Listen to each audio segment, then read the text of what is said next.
čo je dnes? Dnes je utorok, štvrtý deň mojej cesty a ja sa nachádzam v Vilniuse na hradnom vrchu Vilniuského zámku, kde momentálne prší, ale to predsa cestovateľa nebude odrádzať.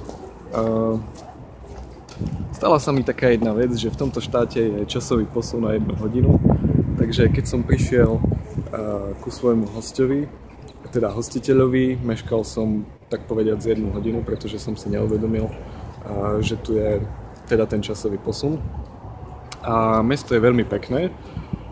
Musím povedať, že je tu strašne veľa kostolov a mnoho z nich je, povedal by som, nie v dobrom zachovalom stave. A tento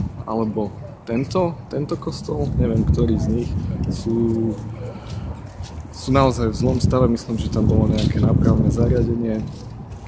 A druhá vec, ktorá mi tu vadí, je v to, že mnoho vecí tu absolútne nemá žiadnu tabuľku informačnú o tom, teda v angličtine. Máte tu veľa informácií v ruštine, veľa informácií v taliančine, ale tak povediac nič v angličtine, nemčine, španielčine, francúzštine a naozaj doteraz som videl iba jednu jedinú tabuľku v angličtine. A čo by som ešte povedal?